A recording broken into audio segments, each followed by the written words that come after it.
Hi, how are ya? How was your week? It's still there because today is Wednesday.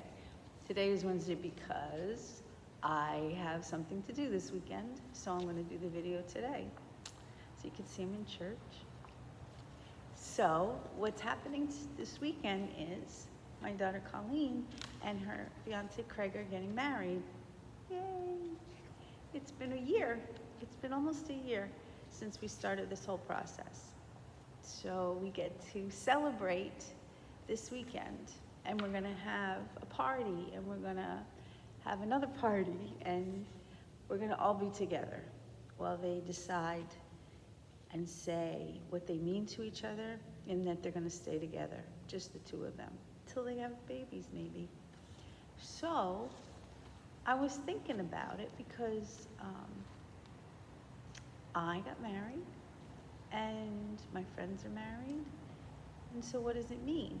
And what does it mean to God? So I looked it up because that's what I do. I looked it up in the Bible. And in the very beginning of the Bible, in Genesis, in the first chapter, Genesis is the first book in the Bible, it's the first chapter, and it's verse 27, and it says this. So God created human beings in his image. In the image of God, he created them. Same thing. He created them male and female. Now, there's another story about Adam and Eve, and it's a good story, but I like this one. And I like this one because God said, there's going to be two kinds of people. I'm going to create them, and they're going to work together.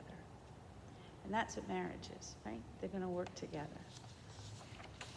Mark says it again in 10:6. He says the same thing. When God made the world, he made them male and female. I wonder why he made them two kinds of people. John 15, verse 12 says, this is my command, you love each other as I have loved you. So that's what Jesus said. He said, there's two of you, you're going to take care of each other, and that's what the world is going to be. More importantly, love each other deeply. I like this one. This is 1 Peter 4, and it's verse 8. Love each other deeply. Love is a way of not looking at other people's sins. So all of this stuff is in the Bible, right? And so what does it mean? It means, first of all, that God would like people to be together. And it says male and female. It says woman was made to be a helper for God, for Adam. Here's the thing. Two people who love each other. That's what God is looking for. Two people who love each other, who want to be a family together. Whether it's the two of them, or them and their sister, or mother, or friend. Start a family and be in love together. Love each other.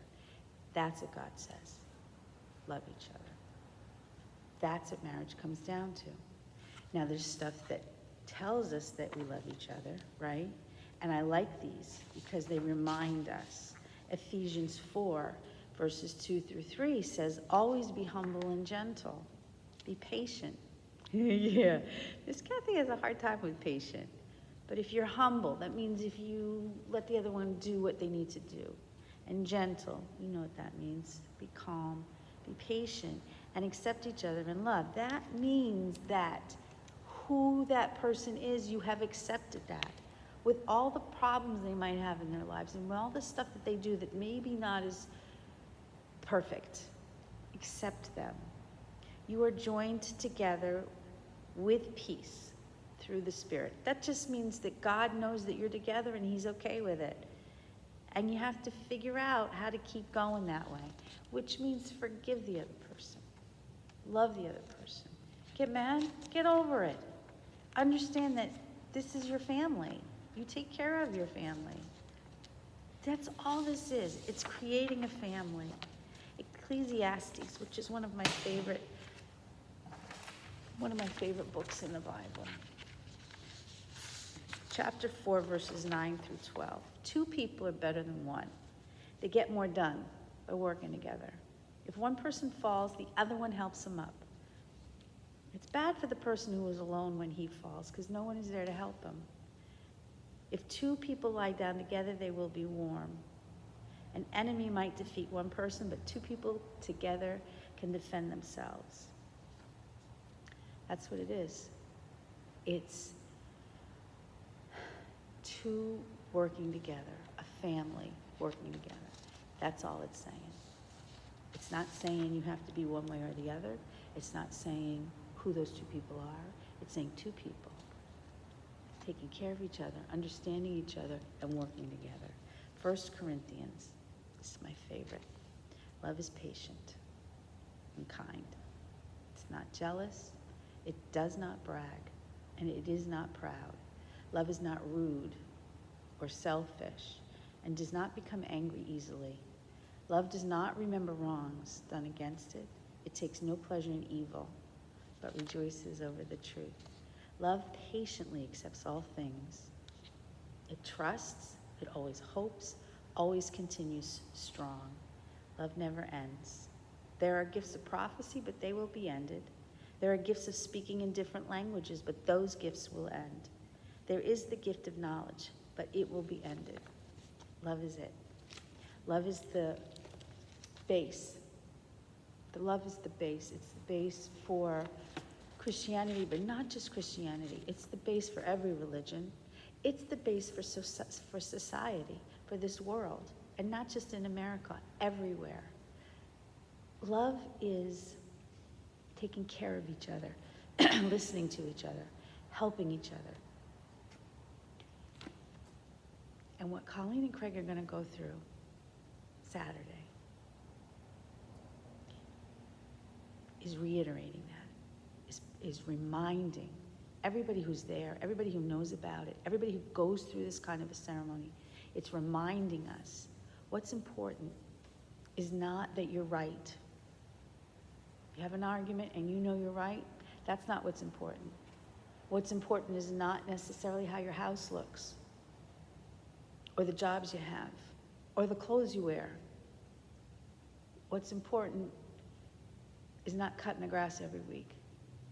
It looks good when you do, but it's not the most important thing. The most important thing is to take care of each other, love each other, be nice to each other, and respect each other. Because this is it. You do this, the two of you do this together, right? You have a family, and the family can be kids, but it can also be friends who come into the relationship. It can be maybe siblings that you have that live with you or that are part of your family. You take care of each other. That base that you create, the two of you create, by being together, that is what is the base for everyone, for the world. That we take care of each other. We're on this world together, all of us. Now, whether you do this ceremony in a church, which is beautiful, or on the beach, which is equally beautiful, or on a farm, or a beautiful building, I don't think God worries about that. I don't honestly think that. I don't think God says, you built a church to honor me, you have to get married in it. I honestly think that God says, listen, I created everything. I created the ocean. You get married and you promise each other this in a place that has meaning. So for Craig and Colleen, they're going to have their ceremony in a place that they enjoy and they like and it's part of them. Kevin and Emily, they're going to have their wedding in a place that's beautiful, that they've chosen for them. It's not important where it is. It's not important the specific words that you use. What's important is the love behind it.